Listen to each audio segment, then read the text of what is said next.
الرحمن الرحیم الحمد للہ رب العالمین والصلاة والسلام علی سید المرسلین محمد وعلی آلہ وصحبہ اجمعین رب اشرح لی صدری ویسر لی امری واحلل عقدۃ من لسانی یفقہوا قولی۔ آج کا ہمارا درس جو ہے سورہ یاسین کی چوتھی مجلس ہے اور آیت نمبر ہے 39۔ ویسے اس کا ربط ہے 38 سے، چونکہ سورج، چاند اور رات اور دن اور فلک ایک مربوط چیز ہے۔ پھر اس کے بعد زمین کا ذکر یہاں نہیں ہے، لیکن زمینی تعلق سے پارہ ام کی ایک آیت الم نجعل الارض مہادا والجبال اوتادا، یعنی پہاڑوں کو ہم نے کیل کی طرح بنایا ہے، کھوپے، اور زمین میں گاڑے ہیں۔ اور اسی طریقے سے وجعل الرواسی فی الارض ان تمید بکم، یعنی ہم نے جیسے جہاز کے لنگر ہوتے ہیں ایسے ہم نے زمین میں گاڑے ہیں تاکہ زمین تمہیں کہیں لے کر حرکت ڈولے نہیں، گرا نہ دے۔ یہ زمین کے بارے میں ہے، تو انشاءاللہ درس پر ساری چیزیں ہو جائیں گی۔ تو سنیے، اعوذ باللہ من الشیطان الرجیم، بسم اللہ الرحمن الرحیم، والشمس تجری لمستقر لها ذلك تقدیر العزیز العلیم۔ سورج جو ہے چلتا ہے اپنے ٹھکانے پر، اور یہ عزیز علیم کا اندازہ کیا ہوا ہے۔ والقمر قدرناه منازل حتى عاد كالعرجون القدیم۔ سورج کے بعد چاند، ہم نے مقرر کی ہیں اس چاند کے لیے منزلیں، منازل منزل کی جمع، تو وہ اس پہ چلتا ہے، اس کا دور جو ہے، اور پھر آدھا لوٹتا ہے، پھر واپس آتا ہے۔ کیسے؟ ارجون کھجور کی ٹہنی، اور قدیم یعنی پرانی۔ للشمس ينبغي لها أن تدرك القمر ولا الليل سابق النهار وكل في فلك يسبحون۔ سورج کے بس کی بات نہیں کہ چاند کو پکڑ لے، اور نہ رات کو کہ دن سے آگے نکل جائے۔ سبقت ہر کل، سارے کے سارے، نظام شمسی، چاند، سورج، تارے، اسٹار، فی فلکن یسبحون یعنی تیرتے ہیں، گردش کرتے ہیں، گھومتے ہیں اپنے اپنے فلک میں۔ اور زمین کے بارے میں بھی بتلا دیا کہ زمین پر ہم نے پہاڑوں کو کیلیں اور کھوٹے بنائے ہیں تاکہ وہ تم کو لے کر ڈولے نہ کھائے۔ ان تمید بکم۔ تو درس شروع کرنے سے پہلے ہم جڑتے ہیں گزشتہ درس سے، چونکہ سوالات ہوئے تھے شمس کے تعلق سے، ہم اپنا جو عملی طرز ہے اس میں داخل ہوئے تھے کہ سورج نکلتے وقت نماز ممنوع وغیرہ، تو اس میں یہ سوالات ایسے ہیں کہ کئی دفعے مجھ سے ہوئے ہیں، تو اس پر لوگوں کو اطمینان نہیں ہو سکا ابھی تک۔ تو میں کوشش کروں گا کہ سمجھنے کی کوشش کریں۔ اصل بات یہ ہے کہ عصر کے بعد کا جو وقت ہے وہ کب شروع ہوتا ہے، اس میں وہ کنفیوژن ہے لوگوں کو۔ تو ظاہر ہے کہ عصر کی بات کا وقت مسجد سے مربوط نہیں ہے۔ آپ نے اگر عصر کی نماز پڑھ لی ہے تو آپ کے لیے وقت شروع ہوا۔ تو ایک مثال دیتا ہوں، چونکہ ہمارا درس سننے والے عمل رسول پر عمل کرتے ہیں، جمع، تقدیم، تاخیر۔ تو جیسے آپ مدینہ سے آ رہے ہیں واپس، آپ کو ظہر اور عصر کی نماز پڑھنے کی اجازت ہے، لیکن آپ نے سوچا کہ یہ رحیلی جو مہتا ہے وہاں جا کر پڑھیں گے ایک ساتھ، یعنی ظہر کو لیٹ کریں گے۔ لیکن وہاں جب آئے تو کسی وجہ سے لیٹ ہو گئے، 5 بجے پہنچے، عصر کی جماعت ہو چکی تھی، تو آپ کے لیے عصر کا وقت شروع نہیں ہوا، یعنی عصر کے بعد کا، یہ سمجھنا چاہیے۔ آپ کی نماز نہیں ہوئی ہے نا، اب آپ کیا کر سکتے ہیں؟ ظہر کی بھی پڑھ سکتے ہیں، جبکہ مسجد میں نماز ہو چکی ہے۔ اور اگر عصر کی نماز کے وقت پہنچیں تو آپ کو چاہیے کہ ظہر کی نیت سے شامل ہو جائیں اور اس کے بعد اپنی عصر پڑھیں۔ مسئلہ واضح ہے نا بالکل۔ اور اگر لیٹ پہنچے ہیں تو ترتیب سے پڑھیں۔ تو دیکھیے، آپ مسجد میں عصر کی نماز ہونے کے بعد بھی آپ ظہر پڑھ رہے ہیں، پھر یہ آپ کو اختیار ہے جماعت سے پڑھیں گے اگر آپ ظہر کی تو آپ کو 4 کرنا پڑے گی، وہاں کنسیشن نہیں ہے. سلام پھیرنے کے بعد پھر عصر کی 2 پڑھیں، بالکل واضح ہے. لیکن ایک دوسرا سوال یہ تھا، اس کو بھی یاد رکھ لیں کہ نماز مطلق منع ہے. مطلق یعنی کیا؟ کوئی وجہ نہیں ہے. اس کو بھی سمجھنے کی کوشش کریں. جیسے کہ آپ عصر کی نماز کے بعد بیٹھے ہیں، محو گفتگو یعنی بول رہے ہیں، گفتگو کر رہے ہیں. اب نکل گئے دونوں دوست، تو ایک صاحب کہہ رہے ہیں کہ میں نماز پڑھ کے نکلوں، اس کا نام ہے مطلق. کوئی وجہ ہے؟ کوئی وجہ نہیں ہے. یہ نماز پڑھنا منع ہے. سمجھ رہے ہیں نا جی. لیکن آپ نے کہا کہ میں ایک رکوع پڑھ لوں، سجدے کی آیت آ گئی، تو اب سجدے کی آیت ہے اس لیے آپ سجدہ کر سکتے ہیں. تو وہ کتابوں میں لکھا ہے وہ اسباب، سبب، تو وجہ. جنازہ آیا تو وجہ کیا ہوئی؟ جنازہ آیا تو نماز پڑھ سکتے ہیں. اب عمرے کے لیے ایک بات نوٹ کر لیں، یہ نہیں سمجھ میں آ رہا ہے. یہاں تک کہ بڑے بڑے علماء بھی کبھی کبھی وہ بغیر تحقیق کے وہ جواب دے دیتے ہیں. عمرے کا مسئلہ کیا ہے آپ یہ نوٹ کر لیں کہ جتنے بھی نبی کریم صلی اللہ علیہ وسلم کے عمرے ہیں آپ دیکھیں، نماز کے بعد نیت کی ہے. غسل کرتے تھے، عائشہ صدیقہ خوشبو بھی لگاتی تھی یعنی جذب ہونے والی، چادر اوڑھتے تھے. چادر اوڑھنے کو احرام نہیں کہتے، یہ نوٹ کر لیں. بھائی چادر اوڑھ کے آپ آئے ایئرپورٹ پر، پلین مس ہو گیا تو آپ محرم نہیں ہیں. محرم کب ہوتا ہے؟ لبیک اللہم لبیک عمرتن. اب یہ بھی سمجھ میں نہیں آتا ہے لوگوں کے. بھائی عمل رسول کیا ہے؟ اللہم لبیک عمرتن حجن. ہم کہتے ہیں کہ عمرے کی نیت کرتا ہوں، تو اس کو سمجھ لیں. تو اب آپ کو یہ معلوم ہونا چاہیے کہ کسی بھی نماز کے بعد آپ نیت کریں تو چادریں پہلے اوڑھیں. اب اہل علم نے لکھا ہے، فرق کو سمجھیں، حدیث میں نہیں ہے. اہل علم نے لکھا ہے کہ اگر آپ ایک مثال ظہر سے پہلے آپ 10 بجے نکل رہے ہیں تو کوئی نفل پڑھ لیں، تو یہ تو اہل علم نے کہا ہے تو ٹھیک ہے. لیکن عصر کے بعد اہل علم نے نہیں کہا. اب آپ عصر کے بعد احرام باندھ رہے ہیں تو کون سی نماز پڑھیں گے بتائیے؟ مطلق ہوئی. کون سی نماز؟ کوئی وجہ ہے؟ آپ نے نماز پڑھ لی، پھر چادر اوڑھی، پھر نیت کی، تو نیت کرنے کے بعد یعنی اللہم لبیک کے بعد آپ محرم ہوئے. یہ بات سمجھ میں آ رہی ہے؟ بالکل واضح. اس لیے آپ اگر سمجھ چکے ہیں تو اس پر عمل کریں. اور یہ 2 سوالات ہوئے ہیں. تیسرا سوال بھی بہت اہم ہے، کئی دفعے لوگوں نے مجھ سے پوچھا، تو سنیے. وہ یہ ہے کہ مؤذن جب اذان دیتا ہے تو کیا کہتا ہے؟ اللہ اکبر، اشہد ان لا الہ الا اللہ، اشہد ان محمد رسول اللہ کہتا ہے نا. یہ ایک چیز. اور ایک دعا ہے، رضیت باللہ ربا وبالاسلام دینا وبمحمد رسولا. اگر آپ نے نبی یاد کیا ہے وہ بھی صحیح ہے، وہ بھی حدیث ہے. رضیت باللہ ربا وبالاسلام دینا وبمحمد رسولا یا نبیا. احادیث میں یہی ہے. ہمارے لوگوں نے جب ترجمہ کیا تو وبمحمد صلی اللہ علیہ وسلم نبیا. اب سوال یہ آتا ہے کہ اذان دینے والا جب اذان دیتا ہے کبھی آپ نے سنا کہ اشہد ان محمد رسول اللہ، پھر وہ کہتا ہے صلی اللہ علیہ وسلم کہتا ہے؟ نہیں کہتا ہے. کیوں؟ یہ ایک عجیب ذہن، یعنی سمجھنا اس چیز کو. حدیث میں ہے کہ جب ذکر محمد اور وہ درود نہ پڑے تو کیا ہے؟ بخیل. تو اس کو بھی آپ سمجھنے کی کوشش کریں، ساتھ میں رہیے گا. اس کا جواب میں آپ ہی سے دیتا ہوں. اس کا جواب کیا دیں گے؟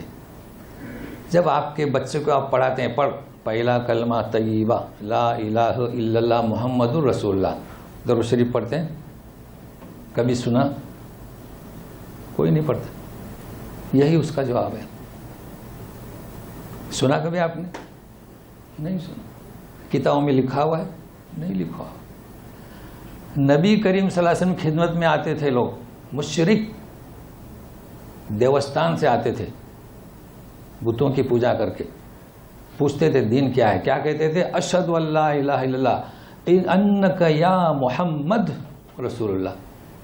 اللہ کے رسول نے کی فرمایا کہ صلی اللہ علیہ وسلم کہو؟ نہیں. اب کیا وجہ؟ اچھا ایک اور سن لیں. اذان میں ترجیح ہے. ترجیح سمجھتے ہیں؟ ترجیح کیا ہے کہ لیکن متروک ہو چکی. متروک یعنی اب نہیں کہتے ہیں، چونکہ فرض نہیں ہے نا. کہ مؤذن کہتا تھا اللہ اکبر اللہ اکبر اللہ اکبر اللہ اکبر، پھر اللہ اکبر اللہ اکبر، پھر اللہ اکبر. اس کا نام ترجیح، یعنی پہلے آہستہ بولے پھر زور سے اشہد ان محمد رسول اللہ، اشہد ان محمد رسول اللہ. ترجیح ہے لیکن درود نہیں ہے. اب بس آخری بات سنیے، یہ کلمہ شہادت اور یہ کلمہ طیبہ اور یہ رضیت باللہ ربا، یہ عہد ہے، تعاہد ہے، ایگریمنٹ ہے. اس لیے اس میں درود شریف احادیث میں نہیں لکھی ہوئی ہے، ذکر رسول نہیں ہے. قرآن شریف میں اللہ تعالیٰ فرماتے محمد الرسول اللہ، خبر ہے. تو ہم جب باہر کہیں گے کہ محمد الرسول اللہ تو ہم درود شریف پڑھیں گے، یعنی ذکر رسول میں. لیکن یہ ایگریمنٹ میں درود شریف کہیں لکھا ہوا نہیں. لیکن یہ بھی یاد رہے کہ اگر آپ کہیں کہ رضیت اللہ رب وبالاسلام دینا وصلی اللہ علیہ وسلم محمد، تو کوئی حرج نہیں اس میں. لیکن نقطہ تو سمجھ میں آ گیا نا کہ کیوں ایسا. تو یہ بات واضح کہ رہا چوتھا سوال کہ زمین گردش کرتی ہے یا سورج. تو وہ تو اب جی عصر کی نماز کے بعد میں عمرہ ہوا، ہاں 2 رکعت کی نماز پڑھتے ہوئے، جی تو وہ عصر کے بعد پڑھ سکتے ہیں؟ جی، عصر کی بعد مطلق نماز نہیں پڑھ سکتے، یعنی بغیر وجہ کی. سمجھ رہے نا، جس کو میں آج تک سبب کہتا تھا. جنازہ آیا تو آپ پڑھیں، تلاوت کی سجدہ تلاوت کریں. دوسری مسجد میں گئے آپ داخل ہوئے نماز پڑھیں. لیکن عمرہ احرام باندھ رہے ہیں تو احرام کی کوئی نماز نہیں ہے. عمرہ ہو گیا ہاں، اس کے بعد میں 2 رکعت نماز پڑھنا ہوا. ہاں نہیں، عمرہ ہو گیا نہ کہیں، طواف کے بعد. ہاں طواف کے بعد. دیکھیے یہ بہت اہم چیز ہے. دیکھیے طواف آپ کا ہو گیا تو کیا آپ نماز کیوں پڑھیں گے؟ صحیح سوال کیا آپ نے. لوگ کہتے ہیں واجبۃ الطواف. چلیے لوگوں کے مطابق، جبکہ وہ کیا ہے؟ سنت طواف. یعنی آپ تو اب وجہ کیا ہوئی آپ کی نماز پڑھنے کی؟ طواف. بالکل صحیح فرمایا آپ نے، بجا. سمجھ گئے نا. کبھی نہ پوچھیں کہ آپ نے جب طواف کیا ہے تو سبب پایا گیا، یعنی وجہ پائی گئی تو نماز پڑھیں. کیوں پوچھتے ہیں اب لوگ؟ چونکہ ان کے ذہن میں مذہبیت ہے. یہاں تک کہ جواب دینے والے بھی جواب دیتے ہیں حرم میں، آپ حنفی ہیں تو مت پڑھو، شافعی ہیں تو پڑھو. یہ کیا؟ یہ کوئی جواب ہوا؟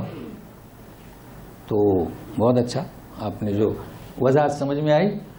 اچھا چلیے، طواف نبی کریم صلی اللہ علیہ وسلم فرماتے ہیں یا بنی ہاشم، یا بنی عبد مناف لا تمنوا احدا، کسی کو منع مت کرو، بهذا البیت طاف او یصلی، طاف او یصلی من ای ساعت من لیل و نہارا. یہ دوسری حدیث. مگر وہ حدیث کو جو نہیں مانتے ان کے لیے تو کیا کہیں گے، وہ تو اس میں کلام کریں گے. کبھی مت روکو، پہلے طواف پھر نماز. لیکن زیادہ مناسب جواب یہ ہے کہ سبب وجہ پائی گئی کیا کہ آپ نے طواف کیا. لیکن یہ حدیث بھی نوٹ کریں، 24 گھنٹہ. تو مسئلہ واضح ہوا کہ حرم شریف میں جب بھی آپ جائیں گے، فجر کی نماز آپ نے پڑھ لی اور طواف کیا تو آپ 2 رکعت پڑھیں گے. کیوں پڑھیں گے؟ جی چلیے، ہفتے کے روز ہمارے ہاں روزہ نہیں رکھنا ہے، صحیح ہے نا، صرف ہفتے کا، یعنی سنیچر کا. جمعہ کا بھی ہمارے یہاں نہیں رکھنا ہے، ہفتے کو بھی نہیں رکھنا ہے اور سنڈے کو بھی نہیں رکھنا ہے. کیوں؟ کہ جمعہ ہماری عبادت کا دن، سنیچر یہودیوں کی عبادت کا دن یوم السبت، اور سنڈے کرسچنوں کا عبادت کا دن. تو ان سے مشابہت نہ کریں، ہے نا. اگر آپ جمعہ کو رکھنا چاہتے ہیں تو ایک دن اور ملائیں. لیکن مان لیجئے کہ عرفہ ہفتے کے روز آیا تو آپ ہفتے کا روزہ نہیں رکھ رہے ہیں، کون سا؟ عرفے کا. سمجھ رہے ہیں نا. یا سنڈے کو آیا تو آپ سنڈے کا روزہ نہیں رکھ رہے ہیں، یا جمعہ کو آیا تو آپ جمعہ کا روزہ نہیں رکھ رہے ہیں، عرفے کا. تو اس صورت میں آپ کو ایک دن ملانے کی ضرورت نہیں. آپ کے سوال سے اور بھی 2 سوال واضح ہو گئے. اب ہم درس شروع کرتے ہیں، ٹھیک ہے؟ تو ساتھ میں رہیے. جی یہ ابھی یہ سبق اس میں ہے، اس لیے ہم نے رکھا ہے، چونکہ اب یہ چاند گردش کرتا ہے یا سورج یا کیا، یہ سب اس میں ان آیتوں میں ہوگا. تو سب سے پہلا ترجمہ ہم نے بتایا کہ سورج چلتا ہے، تجری. جا رجل من اقصى المدینہ یسعی، آدمی کے لیے کیا ہے کہ یسعی بھاگتے ہوئے آیا، ماشیا چلتے ہوئے آیا، سورج کے لیے کیا ہے یہ گردش، چلتے ہوئے آتا نہیں ہے، گردش کرتا ہے، تجری۔ ٹھکانے پر تو بتا چکا تھا کہ کون سا ٹھکانہ کہاں جاتا ہے، عرش کے نیچے تلے سے گزرتا ہے۔ یہی ہمارے یہاں 4 گروپ ہوتے ہیں، دیکھیے دمام میں کب، مان لیجئے 6 بجے، تو ریاض میں 6:15 بجے، جدہ میں 6:30 بجے، تو اس کو ہم نہیں سمجھ سکتے کتنے گروپ اور کتنے شروع پوری دنیا میں ہوتے ہیں۔ ہمارے یہاں سے غائب ہوتا ہے تو دوسری طرف نکلتا ہے۔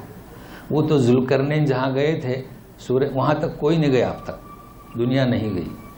انہوں نے جو دلدل میں جاتے ہوئے دیکھا تھا، تو اس کے لیے وہاں لفظ ہے سورہ کہف میں، آپ اور طرف جائیں تو ایسا لگتا ہے کہ پانی کے اوپر غائب ہو گیا، لیکن وہ ایسی جگہ گئی جہاں دلدل میں ڈوب رہا تھا۔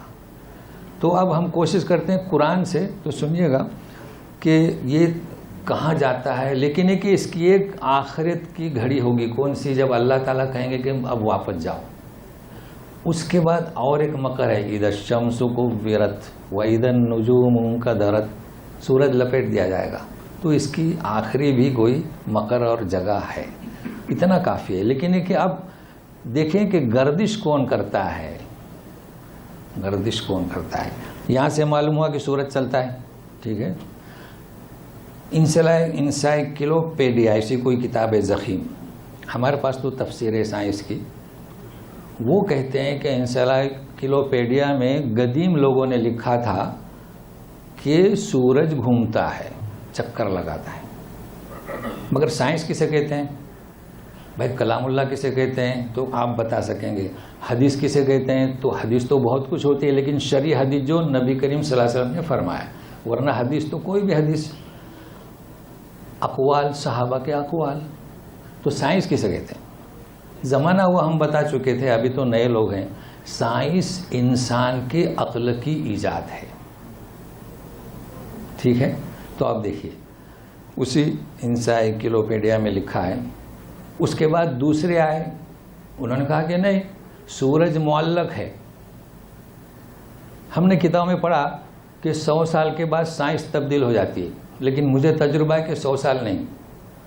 ہم پرائمری میں جب تھے تو ہم کو پڑھایا گیا کہ دنیا گول ہے۔ جب ہمارے بچے پرائمری میں گئے تو ان کو پڑھایا گیا دنیا کیا ہے، بیضوی ہے۔ ہاں جی، تو ہمیں تو ابھی 100 سال نہیں ہوئے، ایسا کچھ ہے۔ تو ہم نے کہا اس کتاب کو دوبارہ اس کو کیا ریسرچ کرنا پڑے گا۔ تو سنیے، اس کے بعد کے جو آئے انہوں نے کہا کہ سورج لٹکا ہوا ہے۔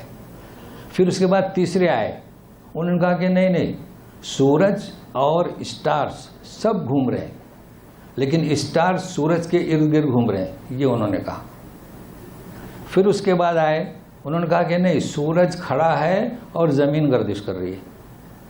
یہ تو سائنسدان، اب اور بھی آئیں گے، لیکن اب قرآن کیا کہتا ہے وہ سنیے۔ چلیے، ظاہر کہ قرآن کیا کہہ رہا ہے؟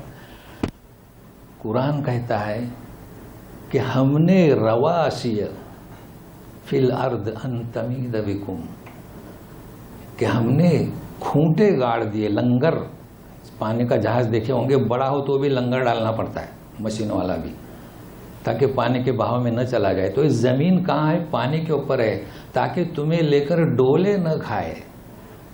الم نجعل الارض مہادا والجبال اوتادا، ہم نے پہاڑوں کو کھونٹے بنایا، لیکن یہ کیا ہے کھونٹے؟ حرکت سے زمین حرکت کرتی ہے، چکر نہیں لگاتی، اوپر اٹھنے کی کوشش کرتی ہے اور جھونکے اسی تو زلزلہ آتا ہے نا، پہاڑوں نے روک رکھا ہے۔ جیسے کہ سائنسدان کہہ رہے ہیں کہ گردش کرتی ہے تو ساری عمارتیں گرنے لگے، تو یہ قرآن کہتا ہے۔ تو ابھی آپ سنیں گے، تو ہمارے نزدیک تو سائنس تو عقل کی ایجاد ہے، اور قرآن اور احادیث رسول صلی اللہ علیہ وسلم قیامت تک کے لیے کوئی چیلنج نہیں کر سکتا۔ اور اگر کوئی تضاد ہے، وہ تضاد نہیں، سمجھنے کی ضرورت ہے۔ تو اب اس بات کو سنتے رہیے۔ چاروں سوالوں کے جواب ہو گئے، بلکہ ایک سامنے 5 ہوا، بہت اچھا ہوا، اس کی بھی وضاحت ہو گئی۔ اب آپ لوگ اس کو آگے بڑھائیں، سمجھائیں لوگوں کو۔ تو سنیے، وَالْقَمَرَ قَدَّرْنَاهُ مَنَازِلَ حَتَّى عَادَ كَالْعُرْجُونِ الْقَدِيمِ، چاند کی ہم نے منزلیں بنائی،